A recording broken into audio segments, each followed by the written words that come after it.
Dios les bendiga, hermanos. Reciban un cordial saludo. Espero que hayan pasado un buen día, que hayan descansado. Gracias por unirse una vez más a este discipulado que estamos llevando de la última semana de Jesús. El día de ahora, pues, nos corresponde saber lo que ocurrió el día sábado. Y es un día bastante interesante de estudiar todo lo que ha ocurrido el día viernes, encontrarse con lo que pasó el día sábado. Pero antes de entrar en materia, vamos a orar y pedirle a Dios que nos dirija. Vamos a inclinar nuestro rostro y vamos a pedirle al Señor su sabiduría y dirección. Dios, te damos gracias en esta noche por tu bondad. Gracias, Señor, por permitirnos estar reunidos acá en tu nombre y para estudiar tu palabra. Te damos gracias, Señor, por el privilegio de poder estudiar eh, cómo se desarrolló esta última semana en la cual tu plan redentor fue ejecutado en obediencia al Padre. Gracias, Señor, porque como estudiamos el día de ayer, tu sacrificio expiatorio fue suficiente y fue perfecto, y porque es por medio de ese sacrificio que ahora tenemos acceso a, a la gracia, bueno, es por tu gracia que nos ha sido dada, ahora tenemos acceso a tu presencia, Señor, por medio de la sangre de Jesucristo. Gracias, Dios, por que nos has permitido permanecer juntos alrededor de tu palabra en estas semanas. Te rogamos que lo que aprendamos de ahora, Señor, también sea de edificación para nuestras vidas, y sobre todo que todo lo que aprendamos, Dios, no sea para vanagloria nuestra, y que no sea para únicamente un conocimiento estéril, sino que nos lleve realmente a una vida que produzca fruto, y sobre todo que podamos ser siervos útiles para tu obra, enseñando a otros lo que tu palabra dice. En nombre de Jesús te damos gracias. Amén y amén. Y bueno, como les comentábamos ahora a estudiar lo que ocurrió el día sábado. Es muy interesante ver realmente lo que ocurrió este día en contraste con lo que pasó el día viernes. Nuestro pastor el día de ayer nos dio una enseñanza bastante interesante, muy, muy, muy edificante, y sobre todo bastante gráfica de lo que ocurrió el día viernes. Es muy interesante ver bíblicamente hablando que si bien es una semana de 7 días, de este día específicamente, que es el sábado, es el que menos evidencia bíblica se encuentra. Es un día en el cual encontramos unos cuantos versos únicamente, y por tanto no es ahora la intención de explicar tanto texto en el sentido de ver paso a paso la narrativa como hablaba el pastor, sino de entender el significado de lo que ocurrió, ciertas cosas que estaban pasando, y sobre todo que es un día que nos lleva a algo específico. Como ustedes saben, el día viernes es un día en el cual ocurrieron muchísimas cosas. De hecho, cuando usted y yo leemos la Biblia, nos damos cuenta de que hay un cambio muy, muy marcado, hay un cambio bastante duro en las cosas que ocurren, porque obviamente sí vemos que hay animosidad, que hay rivalidad, o que hay odio contra Jesús de parte de los líderes judíos. Vemos obviamente que hay de parte de ellos un rechazo hacia él, pero lo vemos a través de palabras, lo vemos a través de discusiones, lo vemos a través de mentiras que hablaban en contra de él y cómo lo querían probar. Pero como nos mencionaba y como nos comentaba nuestro pastor el día de ayer, el día viernes se ve ya en efecto la maldad del hombre de una forma manifiesta, inequívoca, indudable, de una forma cruenta, de una forma cruel manifestada en contra de nuestro Señor Jesucristo. Como usted sabe, lo que vimos ayer, el día viernes, se ve un cambio brusquísimo en cuanto a la severidad de las cosas que habían de pasar, porque obviamente Jesús no había sido prendido pues obviamente por la voluntad del Padre. Varias veces vemos que decía en la Biblia que procuraban prenderle, pero él lograba escabullirse, que él lograba, perdón, en buen salvadoreño, zafarse de lo que lo querían prender, porque él hablaba según lo que ellos pensaban, hablaba blasfemias. Pero el día de ayer, pues sí, en efecto, ahora ya lo habían capturado en la madrugada del viernes por la traición de Judas. Él fue torturado, él fue asesinado públicamente y posteriormente sepultado. El asesinato de Jesús fue, como comentaba el pastor y como vemos en la Biblia y cuando estudiamos la evidencia histórica, fue un asesinato brutal, fue un asesinato con lujo de barbarie, fue un asesinato, una muerte que pues a nadie, creo que ninguna persona de nosotros quisiera incluso presenciarla físicamente. Eh, yo soy muy de acuerdo con lo que nuestro pastor dice, que cuando vemos la película La Pasión de Cristo, la pasión realmente no, y si bien yo me acuerdo cuando esa película salió fue chocante y mucha gente incluso salía con problemas cardíacos de ver lo gráfico, ver la violencia tan gráfica que había en esa película, en efecto no refleja la totalidad de todo lo que ocurrió ahí, no refleja la totalidad de la barbarie mostrada por los ejecutores del Señor Jesucristo y sobre todo, obviamente lo humillante que esto fue, porque esto fue una muerte sumamente humillante y es más humillante, es más duro para nosotros cuando entendemos que nosotros tendríamos que haber estado ahí.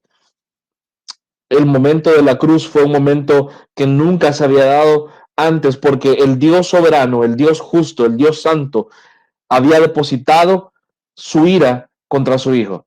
Esa ira que tendría que haber caído sobre nosotros cayó sobre el Hijo y eso fue hecho a través de un pago propiciatorio por nuestros pecados que el Cordero de Dios hizo en la cruz. Ahora, esto, como les digo, fue una escena escandalosa, fue una escena horrible, una escena que realmente producía dolor, producía vergüenza, producía tristeza, llanto, porque no fue una muerte sencilla. Y ahora que entendí, y si ahora lo ponemos a pensar de los que presenciaron esto, de aquellos que habían estado con Jesús, porque obviamente Jesús sabía, a él no lo tomó por sorpresa lo que había de ocurrir, aunque obviamente fue algo horrible para él experimentar la separación temporal, y no me voy a meter en temas tan difíciles en el sentido de no quiero confundir, pero la separación que él experimentó del Padre a causa del pecado en un momento específico y de una forma temporal, eso fue algo que si bien él nunca había experimentado, pero él ya sabía en lo que venía. De hecho, lo que le producía tanto temor, tanta ansiedad, más allá del dolor físico, era precisamente eso. Pero póngase a usted en los zapatos de aquellos que habían estado con Jesús por 3 años y medio, aquellos que habían venido confiando en Él, que aquellos que habían, bueno, habían creído y dicho, bueno, sí, creemos que tú sos el Mesías. Pero aunque Jesús les había dicho que Él tenía que padecer, creo que ninguno de ellos se imaginaba realmente lo que había de pasar ahí.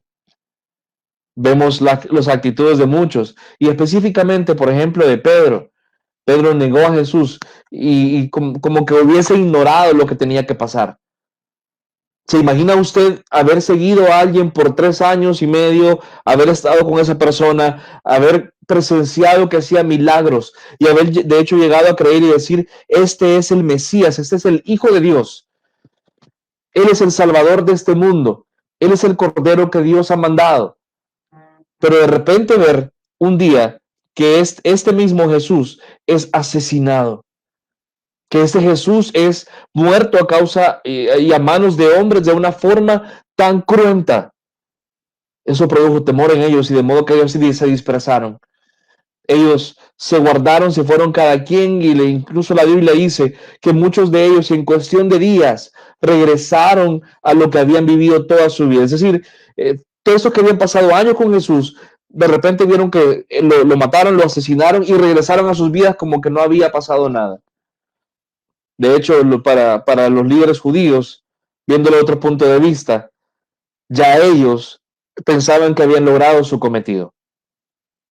Hay muchos pasajes que indican que los líderes judíos tenían en cierta forma un conocimiento que tenían enfrente al Hijo de Dios.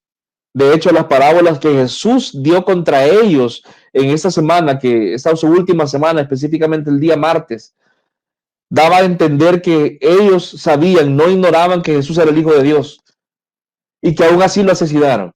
Y estos pensaron que habían logrado burlar la justicia divina, habían asesinado al Hijo de Dios y que habían entonces preservado su estatus por una cantidad de X de años o de tiempo. Mire, de hecho, sobre este día, como le menciono, no hay mucha evidencia bíblica. Son muy pocos pasajes, pero nos invita este pasaje específico a algo muy importante que es la reflexión. La Biblia dice que los discípulos estaban antes de que Jesús apareciera y resucitara, no me quiero meter en lo del día de mañana, que ellos pasaban conversando y platicando sobre lo que había ocurrido. Cada quien tenía su interpretación de lo que había pasado. Cada quien tenía su versión, tenía algo que querían expresar de lo mismo. Y cada quien pensaba, bueno, ¿qué será lo que realmente significará esto? Pero en general tenían miedo, tenían un gran temor. Y ellos pensaban que, pues, que todo había terminado ya. Muchos de ellos posiblemente dudaron y dijeron, bueno, ya acabó esto acá. Sin embargo, para nosotros que somos creyentes, debe llamarnos la atención ver que estas personas habían recibido advertencias de Jesús una y otra vez. Habían escuchado de parte de Jesús muchas veces que esto había de ocurrir, que esto que pasó el día anterior no era algo que debía tomarles por sorpresa, sino que por el contrario debía entonces mostrarles que lo que Dios había profetizado por medio de su Hijo Jesucristo, que el mismo Dios había profetizado mientras estaba con ellos, era cierto y que estaba cumpliéndose la voluntad del Padre. Ese día nos debe llevar a entender, amados hermanos, que muchas veces, aunque no entendamos lo que está pasando y aunque aparentemente haya un silencio, aunque aparentemente haya algo que no vemos acción o aparentemente han pasado cosas muy dolorosas en nuestras vidas y no vemos que Dios haga algo, hay que entender que muy posiblemente la voluntad de Dios, la gloria está muy próxima. La gloria está, la gloria de Dios está a punto de manifestarse. No con eso quiere decir lo que Dios nos va a sacar de nuestros problemas, pero sí quiero decirle que lo que estaba ocurriendo en ese momento era algo que debe también llevarnos esperanza a nosotros, porque aquellos que ellos desconocían era lo que ahora nosotros conocemos y nos llena de esperanza, que es que la gloria de Dios se manifestó de una forma específica en lo que había de ocurrir el día domingo. Esa reflexión va a ser corta posiblemente, pero me interesa en mi oración que podamos entender y ponernos un poco en los zapatos de estas personas y lo que pasaban cada uno, para entender más aún lo importante de lo que había ocurrido el día siguiente. Hay que ver algo.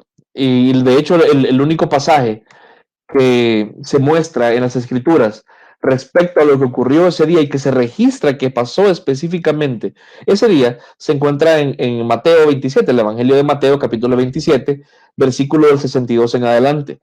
Y de hecho refleja y muestra lo que había pasado con los que asesinaron a Jesús, que eran los judíos. Obviamente asesinaron, me refiero que ellos fueron autores intelectuales, aunque sabemos que esto fue algo que fue voluntad del Padre, fue decretado por el Padre, no fue que ellos fueron asesinos humanos y que pasó fuera de la voluntad de Dios. Esto ya lo sabemos y lo vimos el día de ayer.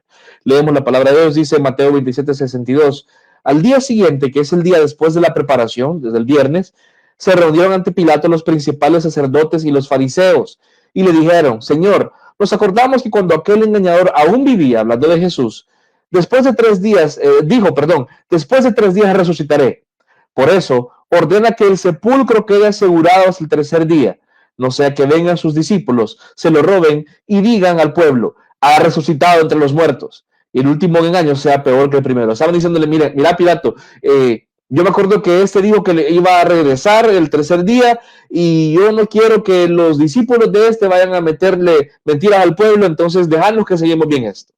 Obviamente eso era yo creo, la cortina de humo que ellos estaban vendiéndole a Pilato, porque como le menciono, muchos de ellos, yo creo que ellos tenían un temor genuino de que lo que Jesús dijo que iba a pasar, pasara, y de hecho pasó. Ellos lo que querían era decir, bueno, si este resucita, que no puede abrir no puede abrir porque va a ser bien sellado, porque recuerde algo, como era el día de la preparación y ya cuando Jesús fue bajado de la cruz y todo lo que había de ocurrir después, pues no podían tomarse mucho tiempo porque no era permitido que hicieran todo el rito de sepulcro en el día de reposo y ya estaba a punto de ocurrir. Entonces el entierro de Jesús en cierta forma fue un poco a la carrera. De hecho, usted se recuerda, leído en la Biblia, que dice bueno, que las mujeres que iban a visitar a Jesús querían embalsamarlo y echarle ciertas sustancias, era porque no habían podido cumplir con todo esto el día viernes. Entonces, dice Pilato les dijo, una guardia tenéis, id, asegurarla como vosotros sabéis. Es como, miren, tienen ustedes sus guardias, vayan y háganlo, no hay problema. Y fueron y aseguraron el sepulcro. Y además de poner la guardia, sellaron la piedra. Es decir, había una cuerda alrededor que aseguraba muy bien la piedra, que la piedra no se podía mover de una forma sencilla, te requería una fuerza extraordinaria para que fuese movida. Los fariseos pretendían sellar la tumba exteriormente, porque ellos de verdad afirmaban que tenían miedo que los discípulos abrieran la tumba, pero realmente había un temor en ellos, que este Jesús a quien ellos habían asesinado regresara a la vida. Es interesante ver que ellos realmente tenían miedo que la profecía se cumpliera, porque ahí no les iba a quedar ningún tipo de duda de que habían asesinado al Hijo de Dios. Ahora, hay que entender también que los discípulos, si esto fuera cierto, lo que los fariseos afirmaban, pues mire, yo creo realmente que ningún discípulo se quería acercar a lo que había de ocurrir ahí, a lo que estaba ahí pasando. Las mujeres se acercaban porque en cierta forma eran un poquito, se disfrazaban un poquito más, se disimulaban un poquito más. Pero aquí, por ejemplo, Lucas 23:56 dice que los discípulos, de hecho, en el día de reposo, que era esto, descansaron según el mandamiento. Es decir, ellos se quedaron guardados, ellos se quedaron observando la ley judía, observando el día de reposo. Ellos no querían salir. Así como usted y yo ahorita no podemos salir a menos que de verdad sea una emergencia, porque sabemos que si no nos meten al centro de contención, estos discípulos de Jesús no querían salir a la calle porque sabían que habían sido identificados, sabían que si ellos rompían una ley, ya no tenían a Jesús que posiblemente los podía defender. E incluso habían visto lo que les pasó a Jesús. Habían visto que ahora estos ya no andaban con juegos, que ahora a aquellos que andaban con Jesús, posiblemente les iba a ocurrir o con seguridad les iba a ocurrir lo que le había ocurrido a Jesús el día anterior. Miren, muy posiblemente esos discípulos estaban conmovidos. No lo digo muy posiblemente, lo digo con toda seguridad. Estaban asustados. Ellos seguramente temían por sus vidas. Si no, acompáñeme a Juan 20:19. Acompáñeme a su Biblia y búsquelo por favor conmigo. Uy, a mí mi Biblia la dejé de lado. Juan 20:19. Yo aquí no me quiero adelantar a lo que dice del día domingo, pero obviamente es normal asumir que lo que ocurrió el domingo obviamente venía ocurriendo desde el viernes. Juan 20:19 decía, entonces al atardecer de aquel día, el primero de la semana, o sea, el domingo, y estando cerradas las puertas del lugar donde los discípulos se encontraban por miedo a los judíos, o sea, ellos estaban, ahí pasó obviamente Jesús se les manifestó, pero ellos estaban encerrados por miedo a los judíos, estaban guardados, aquellos que habían andado con él por 3 años ahora estaban encerrados con miedo. Es perfectamente razonable en pensar esto de un punto de vista humano, porque la Biblia dice que ellos todavía no habían entendido la escritura. La Biblia nos dice que ellos reaccionaron de esta forma y reaccionaron de una forma humana. Similar a como usted y yo posiblemente reaccionamos cuando nos pasa algo que va en contra posiblemente de lo que creemos de Dios. Muchas veces usted y yo pensamos que Dios tiene que actuar de una u otra forma, que Jesús tiene que actuar conforme a lo que nosotros hemos creído de Él. Y cuando no actúa de esa manera, nos desilusionamos y tenemos entonces, porque, bueno, si Dios permitió que esto pasara, híjole, ¿qué más va a pasar? ¿Qué más me puede venir? Si Dios permitió el coronavirus, ¿qué más puede ocurrir? Mira, ayer yo vi personas que son cristianos con pavor realmente porque decían, bueno, y encima de la pandemia, ahora los 15 volcanes. Eh, Amado hermano, y espero que ahora de verdad, al final de esta reflexión que va a ser breve, usted pueda entender que el temor de estas personas era realmente como dice la Biblia porque no habían entendido la escritura. Ellos estaban con el corazón destrozado porque su maestro, aquel que les había enseñado por años, había sido asesinado, pero ellos obviamente no habían entendido la escritura, no tenían en mente todo lo que Jesús les había dicho, no tenían todavía el Espíritu Santo en ellos que les recordara todo lo que Jesús había prometido que había de ocurrir. Ellos estaban reaccionando de forma humana, como cualquier humano habría reaccionado. Usted y yo podemos decir, ay, esos discípulos, qué cobardes. Créame, amado hermano, si usted y yo hubiéramos estado en lugar de ellos, posiblemente habríamos actuado de la misma manera. Ellos estaban ciegos ante la realidad de lo que Jesús les había anunciado. Y ellos también en ese momento eran ignorantes de que Dios estaba obrando de una forma increíble aún en medio de ese momento difícil. Y eso le quiero decir también, hermano. Ya vamos a ver en un momento qué fue lo que Dios estaba haciendo en ese momento.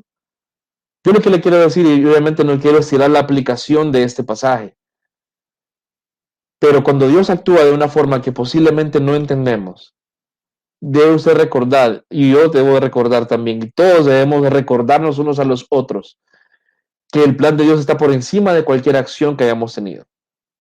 Que si Dios nos ha desilusionado, porque muy posiblemente esos discípulos se desilusionaron diciendo, hey, este afirmaba ser el Hijo de Dios, y mira cómo lo asesinaron, mira cómo él murió, mira de qué forma él murió humanamente hablando. ¿Cuántas veces hemos cuestionado a Dios porque no ha obrado conforme a lo que queremos? ¿Cuántas veces nos desilusiona pensar que Dios no ha obrado conforme a lo que queremos que Él obre? Y le exigimos que Él obre de una forma milagrosa, de una forma sobrenatural. Pero cuando no lo hace, lo que hacemos es, como esta gente, o escondernos o volver a la vida de antes.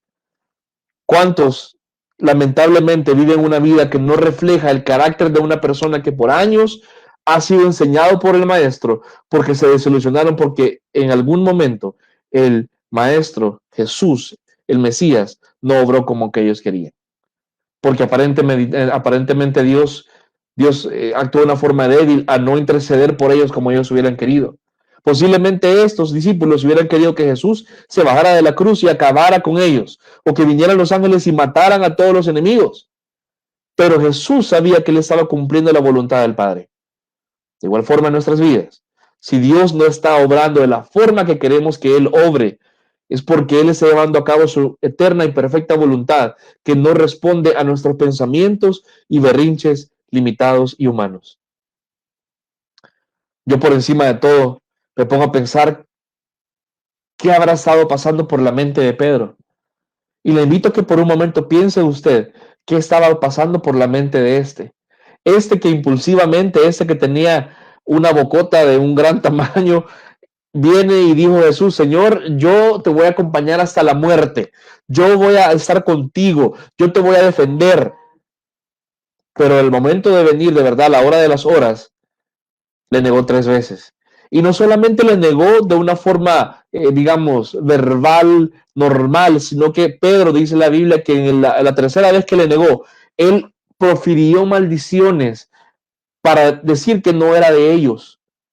Es como que usted le preguntaran si es cristiano y usted para contestar dijera con malas palabras y con lenguaje soez, lenguaje vulgar para que la gente entendiera que no es posible que usted fuera cristiano porque los cristianos no son así. Pedro negó lo que creía, Pedro negó lo que había aprendido, Pedro negó sobre todo a la persona de Cristo. ¿Ya lo ha negado usted con su vida, hermano? ¿Ya le ha fallado usted al Señor pecando de una forma que muestra como que, o que aparenta como que usted nunca lo hubiera conocido? Porque la negación de Pedro era precisamente eso, era como que nunca lo hubiera conocido. Como que la obra que Jesús hizo con él, 3 años, no hubiera servido para nada, como que él no hubiera pasado ni un día con el Mesías porque él le negó y le negó actuando como actúan aquellos que no le conocían. ¿Cuántas veces nosotros hemos fallado y hemos pecado de una forma tan grotesca que es como negar al mismo Señor?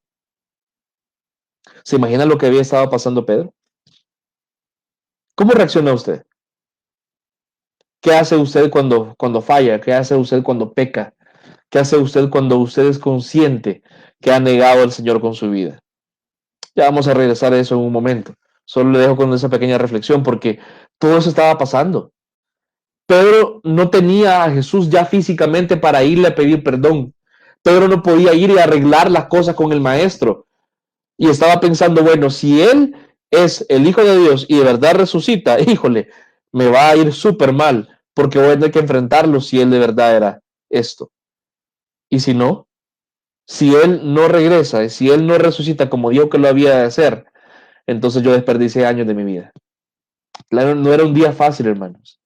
No era un día fácil porque todo aparentaba que estaba mal. Todo aparentaba que las cosas habían acabado muy mal. Todo aparentaba que las cosas habían marchado contrario a lo que ellos pensaban. Ahora, entendamos que el aparente silencio de Dios es necesario para prepararnos para la gloria que debe de venir.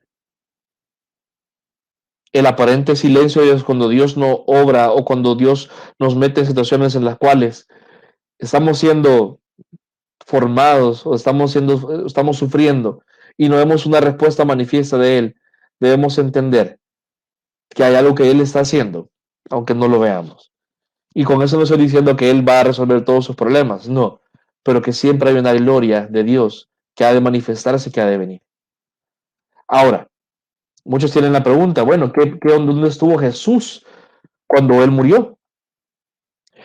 El Catecismo Mayor de Westminster, si usted lo ha leído, lo hace a través de preguntas y respuestas, define y resume lo que la doctrina bíblica dice acerca de esto, lo que Jesús hizo durante su tiempo de muerte física.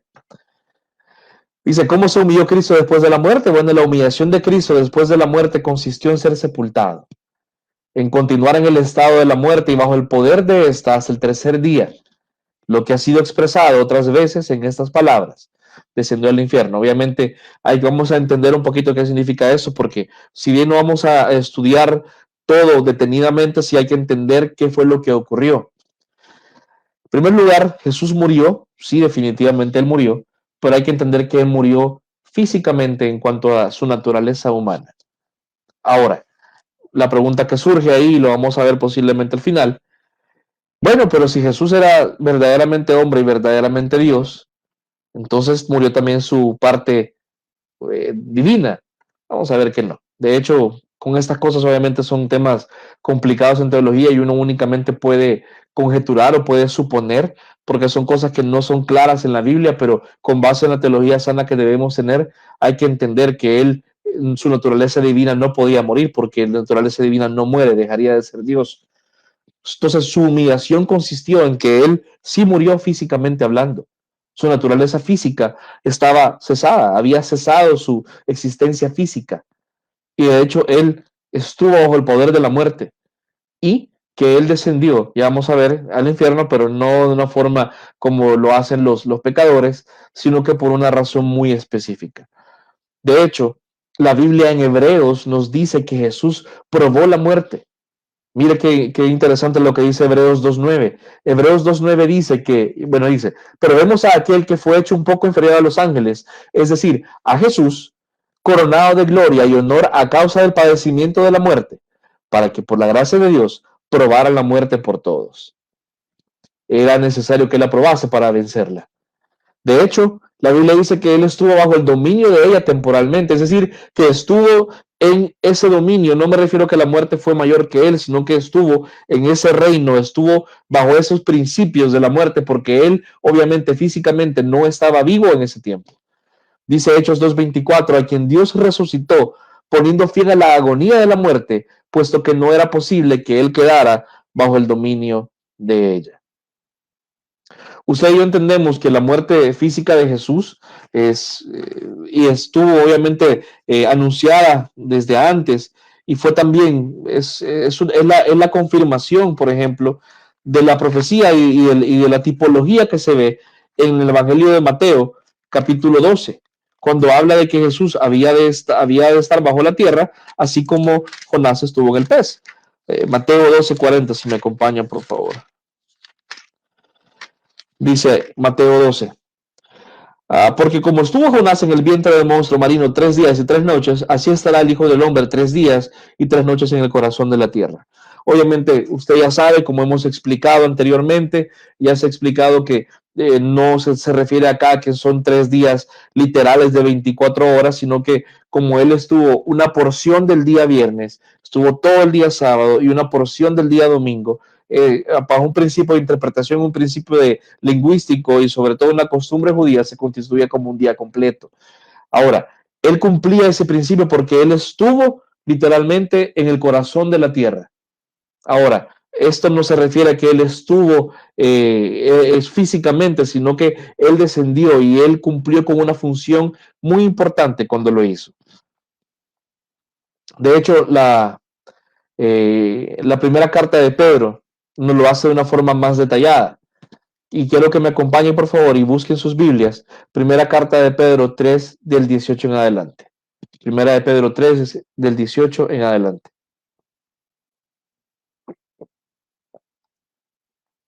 Dice, porque también Cristo murió por los pecados una sola vez, el justo por los injustos, para llevarnos a Dios, muerto en la carne, pero vivificado en el Espíritu, en el cual también fue y predicó a los espíritus encarcelados.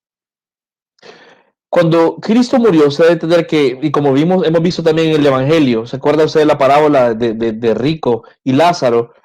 Existía un lugar llamado el Seol, Sheol en hebreo, el cual era el lugar donde habían de ir aquellos que morían, y estaba dividido en dos lugares, el seno de Abraham y el Seol específicamente. El seno de Abraham es donde iban aquellos que eran justos, aquellos que habían sido justificados y que habían de ser salvos. Y el Seol, propiamente hablando, era aquel lugar donde iban aquellos que eran condenados. La Biblia nos dice que posterior a su resurrección, usted lo puede ver en Efesios 4, que posterior a su resurrección, Cristo llevó hacia el cielo consigo a aquellos que estaban en el seno de Abraham, porque después de la muerte de Cristo, su resurrección, el seno de Abraham dejó de existir como tal y ahora solo quedaba el Seol como el lugar donde iban aquellos que eran castigados. Entonces, Jesús descendió ahí. La interpretación de infierno obviamente ha sido mal aplicada porque no es que él fue al infierno porque él merecía el infierno, sino que él iba ahí con un propósito. Específicamente hablando, Jesús fue al infierno para anunciar, para predicar y proclamar. Ahora, no se refiere a que él fue a proclamar o a evangelizar para ver si se convertía a alguien, sino que acá lo que se refiere es proclamar como un heraldo, anunciar algo específicamente. Entonces, si vemos el pasaje de Pedro acá, en primer lugar, muerto en la carne, dice acá, obviamente su vida física cesó, pero vivificado en el Espíritu, no es que fuera el Espíritu Santo, sino que se refiere a que él ahora había estado o estaba manifiesto en su vida, en su forma espiritual. Fue, dice que, o sea, la palabra para fue es que él literalmente fue de un lugar a otro, intencionalmente. Y cuando dice ahí predicó, es que él proclamó como un heraldo el anuncio de un triunfo decretado. Compare por favor lo que estaba pasando en la tierra y lo que estaba pasando en el ámbito espiritual. En la tierra, los judíos estaban celebrando que habían matado a Jesús.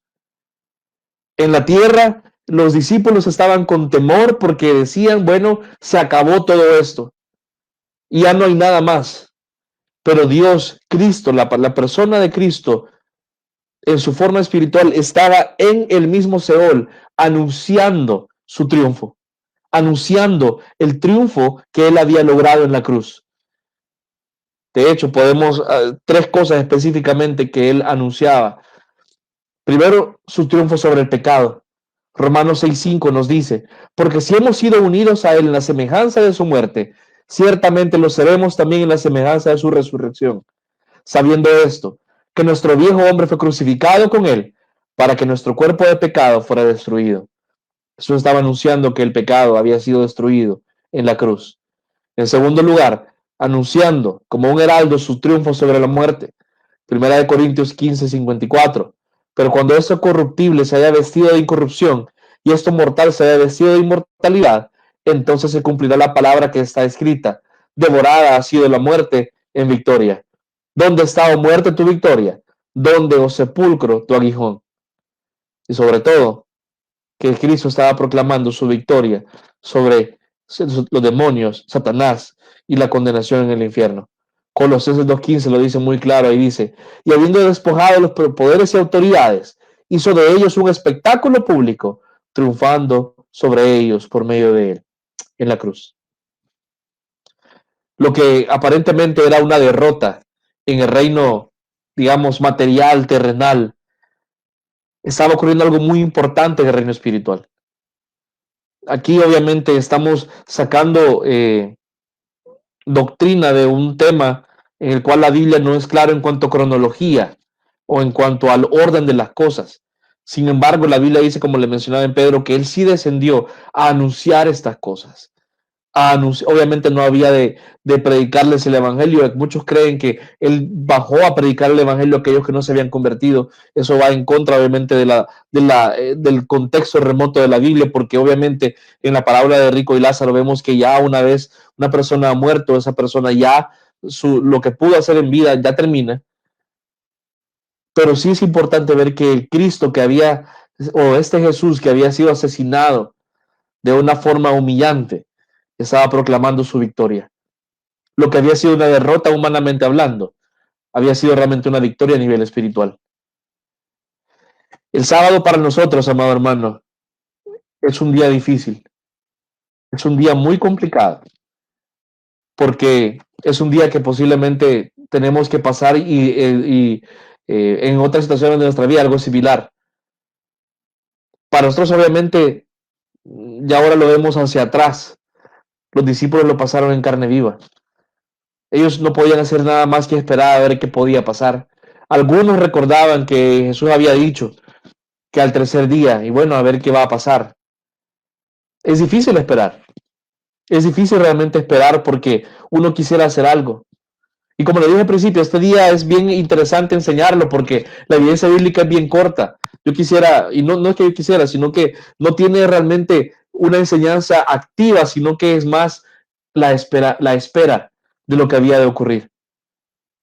Ellos ya debían saberlo realmente lo que había de ocurrir, pero lo olvidaron. Olvidaron lo central del Evangelio, lo que habían aprendido de Jesús, que Él era Dios y que lo que Él había dicho se había de cumplir. ¿Cuántas veces y de forma aplicativa, cuántos hemos pasado particularmente sábados en nuestras vidas, en los cuales estamos esperando algo o en los cuales posiblemente hemos olvidado lo que la palabra de Dios dice?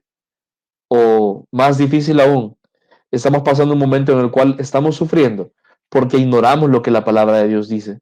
Que si conociéramos lo que la palabra de Dios dice realmente, no tendríamos que pasar esa zozobra. Los discípulos obviamente no conocían lo que había de pasar en cuanto a la gloria de la resurrección, aunque él lo había anunciado, pero la misma Biblia dice que habían sido cegados para esto. Pero usted que ya lo conoce, ¿qué pasa con todo aquello que Dios le ha prometido y que nos ha dado en Cristo Jesús?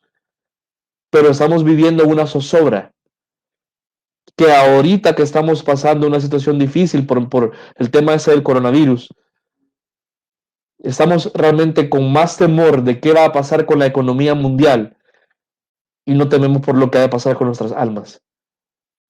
Que ahorita se está evidenciando que el estado real de nuestras vidas, de nuestros corazones, de nuestras almas, que evidencian que no ha habido una obra porque no hay fruto en nuestras vidas y estamos siendo transformados, estamos siendo, perdón, triturados, estamos siendo probados, quebrantados por esta prueba y nos está haciendo ver que no tememos más a Dios, sino que tememos más a la economía o al presidente o lo que sea, y no nos lleva a un arrepentimiento. Esa gente no tenía el Espíritu Santo que usted ya debería tener. Y su sábado particular era muy difícil, pero cuando usted y yo pasamos momentos en los cuales Dios nos hace esperar, ya deberíamos tener una esperanza más clara. Esa espera era la oscuridad antes del cumplimiento de una promesa gloriosa. Ese sábado es un día en el cual ellos estaban meditando y procesando el duelo de algo que había sido traumático, había sido dolorosísimo, pero era la antesala necesaria, hermano, de una gloria como el mundo no había conocido antes. De hecho, este cumplimiento de la resurrección de Cristo había una respuesta para los involucrados, y yo no me quiero meter obviamente en lo que nuestro pastor nos va a enseñar el día de mañana, pero míralo de esta forma desde la perspectiva del sábado. Para Satanás, él pensaba que había triunfado, y ahora él se encontraba con la manifestación de una victoria total de Cristo. Para el mundo, para los que humanamente planearon la muerte del Mesías, la muerte de Cristo, algunos incluso sabiendo en su conciencia que este era el Hijo de Dios, sus planes habían sido frustrados y su condena estaba anunciada. Porque si bien ellos habían triunfado, lo que había de ocurrir iba a poner de manifiesto que ellos estaban condenados. Para los discípulos, Había de recordarle su esperanza y que el plan, lejos de estar frustrado, en lugar de haberse acabado, la voluntad de Dios estaba cumpliendo. Y para Pedro, que se acuerda que hablamos de él, al mismo que hace horas le había negado y que estaba en una situación de miseria, esta gloria que se encontraba a únicamente unas cuantas horas significaba que se cumplía, que aquello que le iba a brindar gracia y perdón para hacerle un instrumento para su gloria estaba cerca.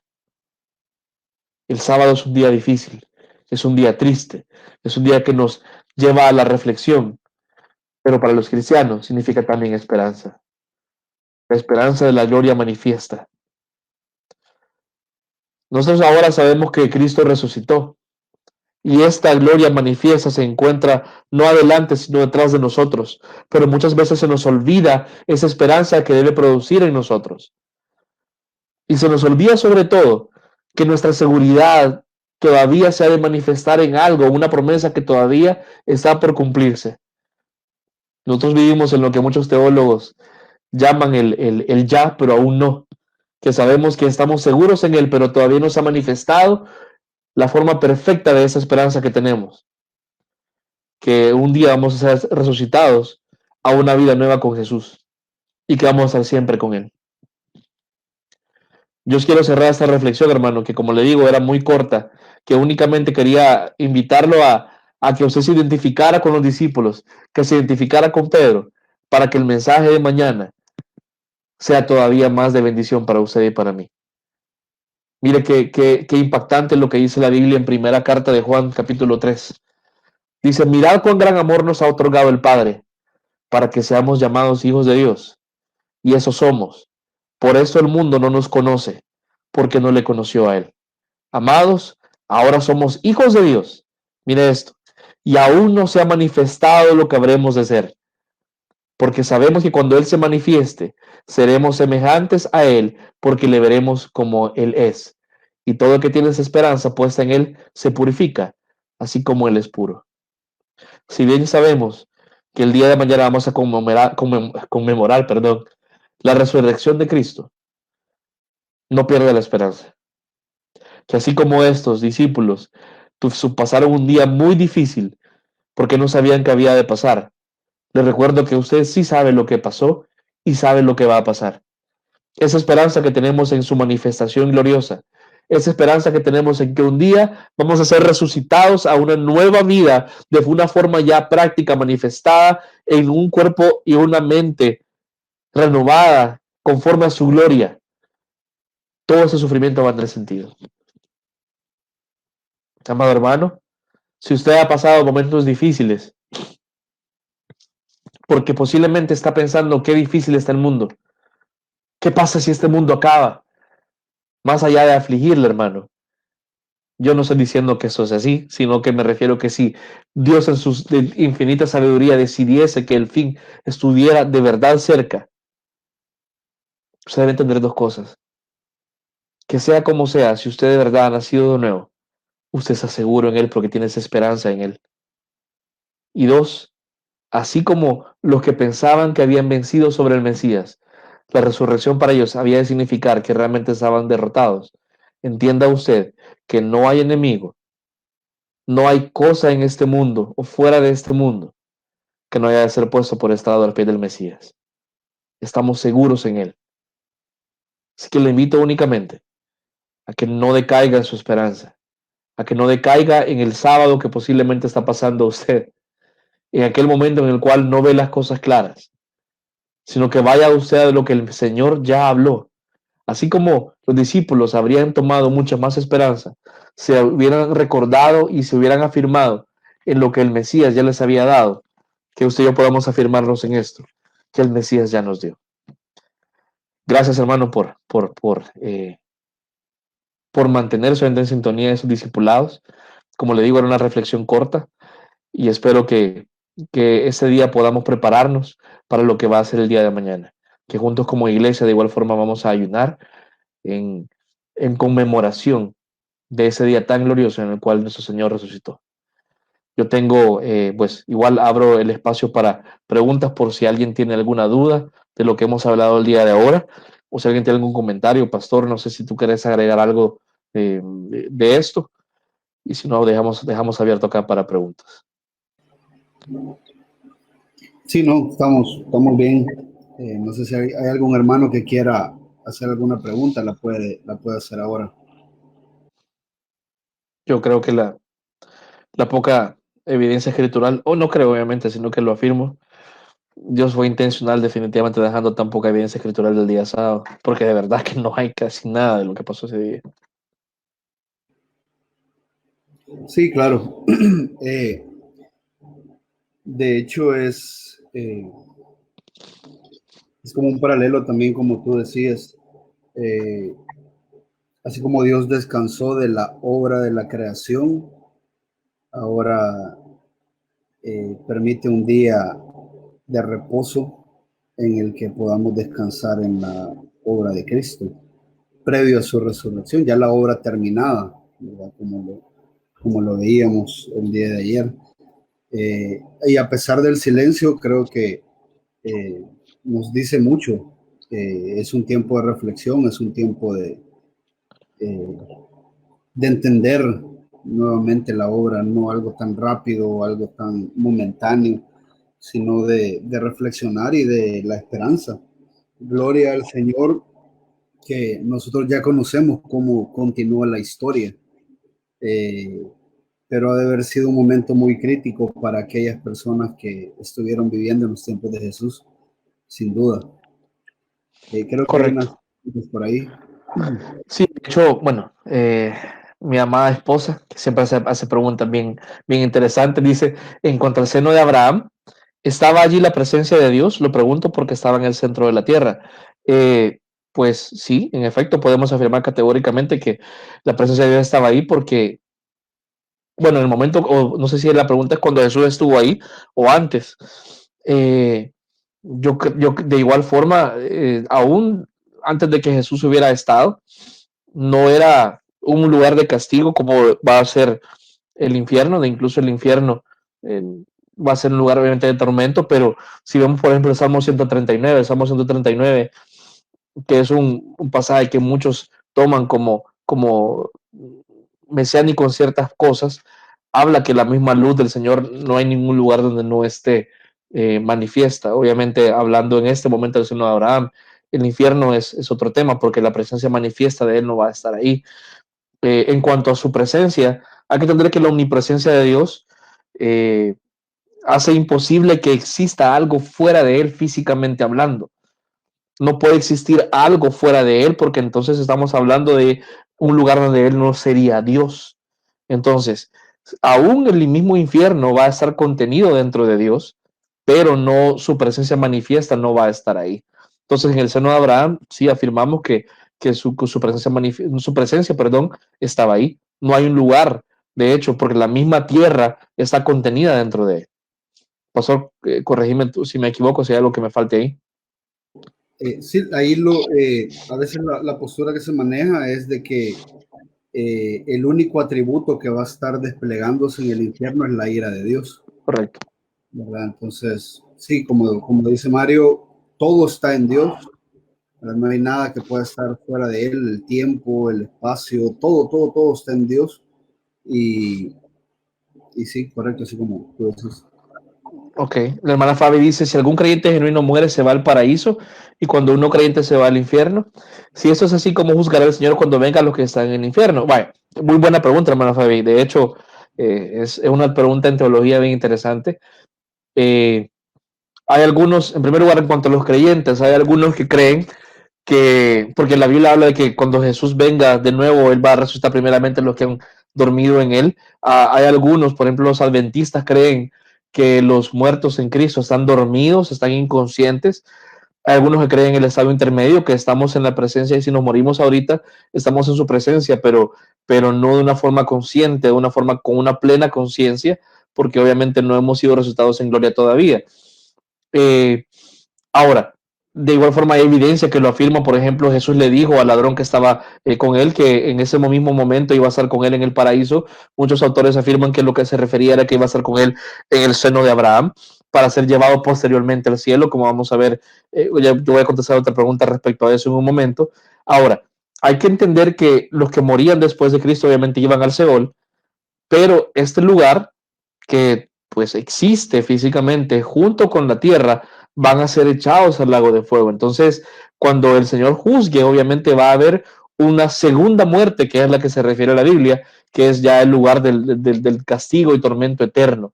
Ya es un lugar específico, específicamente diseñado para esto. Entonces, ahorita obviamente van a un lugar de sufrimiento, el Seol, porque están separados del Señor, pero hay que entender que después van a ser resucitados también estos, pero no una vida eterna, sino que a una muerte eterna. Van a resucitar solamente para ser juzgados en el juicio del gran trono blanco y ser echados al lago de fuego juntamente con la tierra. Dice el hermano Ángel, ¿a dónde se llevó Jesús a los que estaban en el seno de Abraham? Cuando vemos Efesios 4, dice que se los llevó al cielo, esencialmente con él en su presencia. Y que muchos autores incluso afirman, obviamente, que cuando él descendió al Seol, pues liberó o hizo como, digamos, esa liberación de aquellos que habían estado en el seno de Abraham esperando la manifestación del Mesías, porque él había de hacer esa separación, que ya no estuvieran en el mismo lugar. Obviamente había una separación entre ellos, como habla la parábola de Rico y Lázaro, pero que ahora ya era más evidente porque aquellos que habían creído en el Mesías, que habían muerto en la esperanza del Mesías, habían de estar ya en el cielo juntamente con él. Pastor, ¿quieres complementar con algo ahorita? No, estamos bien. Ok, perfecto. Hermana Debbie dice, ¿puedo volver a explicar lo del seno de Abraham y el Seol? Ok, muy bien. Nos repetimos a la parábola de Rico y Lázaro, que la Biblia expresa, y de hecho la palabra Seol se ocupa muchas veces en la Biblia, y en el Nuevo Testamento se ocupa la palabra Hades, que describe el lugar, digamos, transitorio. Me refiero desde la creación hasta que Cristo vino, en el cual iban todos aquellos que morían, porque iban a un lugar que no era el paraíso, obviamente, pero sí había una división, un lugar de sufrimiento, donde va el rico, que él de hecho pide ¿cómo se llama? A Lázaro, y de hecho y pide, ¿cómo se llama?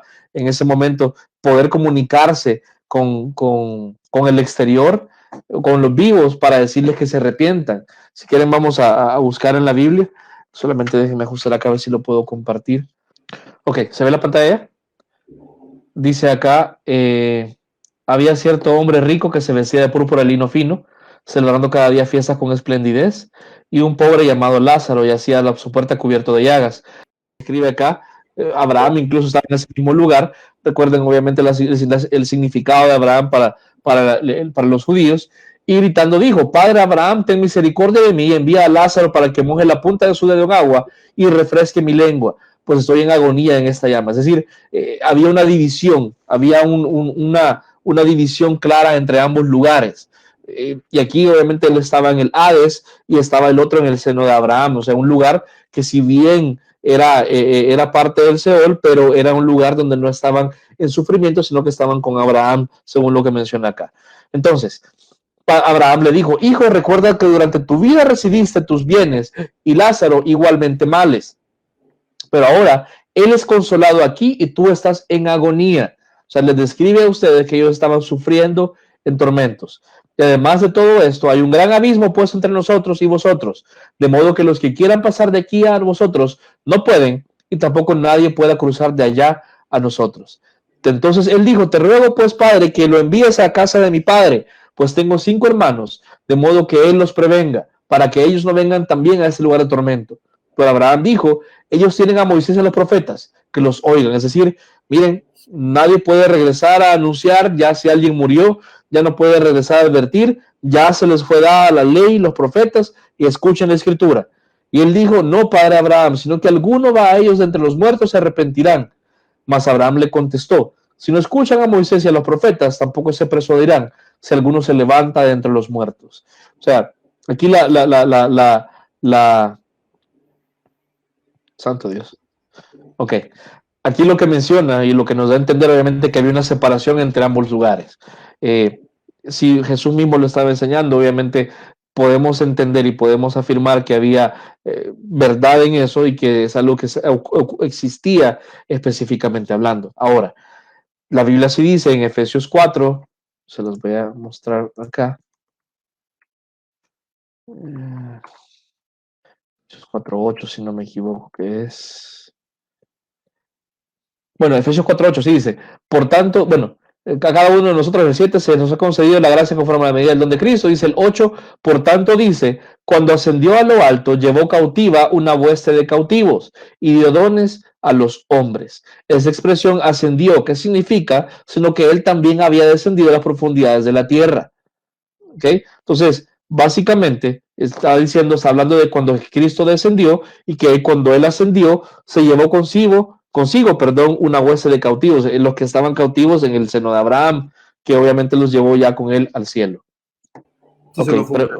Ok, pregunta Fabi, no me quedó claro si los creyentes genuinos al morir se van directamente al paraíso o no, y cómo será la resurrección. Yo sí creo que sí, hermana. Sin embargo, como nosotros ahorita sí morimos, no hemos sido resucitados no tenemos el cuerpo glorificado todavía, por tanto, no somos personas que podemos, o nuestro ser actual, no podemos soportar la gloria de Dios. La Biblia dice que se nos darán cuerpos glorificados, semejante a la naturaleza de Dios, de modo que podamos vivir en la gloria que Él nos va a tener, de forma muy resumida. Entonces, ahorita, si nosotros morimos actualmente, vamos a su presencia, pero no en un estado de conciencia perfecta o no en un estado de conciencia total, que es la que vamos a tener cuando seamos resucitados perfectamente con Cristo. En esa parte no se quiere complementar con algo, pastor, porque es la postura por lo menos que más no popular, sino la postura más generalizada entre la mayoría de autores. Sí, lo que pasa, tal vez nosotros al morir, el apóstol Pablo dice que estamos ausentes en el cuerpo y presentes al Señor. Exacto. Aquellos que son creyentes inmediatamente mueren, pasan directamente a lo que la Biblia llama paraíso. El paraíso en el Antiguo Testamento, lo que el Señor se refería antes de que Cristo muriera, se hacía referencia al paraíso, al seno de Abraham, porque nadie podía pasar a la presencia del Señor. Simplemente estaban ahí como esperando a que las promesas de la resurrección fuesen cumplidas o las promesas de Cristo fuesen cumplidas. Entonces, cuando Cristo muere, se lleva a la cautividad, así como dice Mario, el Seol se hace un solo lugar de castigo y ahora todos los que mueren pasan a la presencia del Señor. Ahora, nosotros estamos allá y la postura que nosotros manejamos es que cuando Cristo regrese, bueno, nosotros creemos que en el rapto, nosotros venimos junto con Cristo en las nubes y nuestros cuerpos, venimos como a traer nuestros cuerpos, por decirlo así. Entonces se da la resurrección de los muertos, de una manera sobrenatural los cuerpos se unen con las almas que están resucitadas y vamos de nuevo a la presencia del Señor, ya como Mario decía, con estos cuerpos físicos listos para estar delante de la presencia del Señor. No sé si queda claro, hermana Fabi, como lo menciono y como mencionaba hace un momento, los que creen, por ejemplo, que interpretan obviamente que los que dormían se refiere a que estaban realmente dormidos, la mayoría son los testigos. Sí, los testigos, pero también, ¿cómo se llaman? Los adventistas creen esto. Ah, sí. Uh-huh. Que entramos en un estado como intermedio, un estado de limbo. Ajá, e inconsciente, ajá, correcto.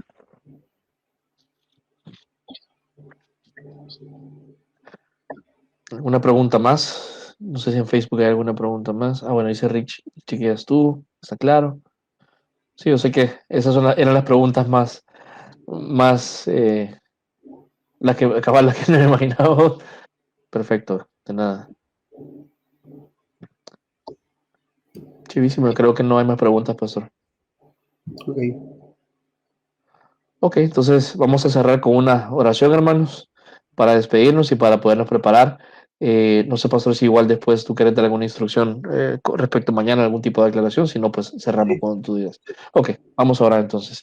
Dios, te damos gracias por este día, gracias por eh, permitirnos reunirnos alrededor de tu palabra, Señor.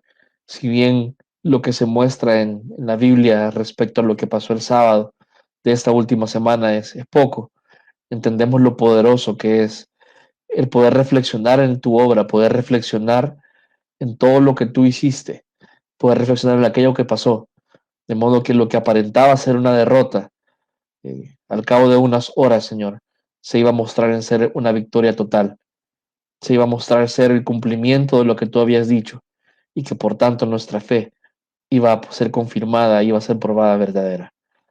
Te rogamos, Dios, que aunque ahora vivimos, tal vez de forma metafórica, vivimos un sábado en cuanto esperamos que tú regreses, Señor, que nos permitas permanecer firmes siempre en aquello que tú ya nos dijiste, que permanezcamos firmes en tu palabra y en aquello que tú nos has prometido, que es que un día tú vas a regresar y vamos a ser manifestados en gloria y vamos a ser como tú y vamos a estar por siempre contigo. Señor, ayúdanos a mantenernos firmes hasta que tú regreses. Te damos gracias, Dios, en nombre de Jesucristo. Amén.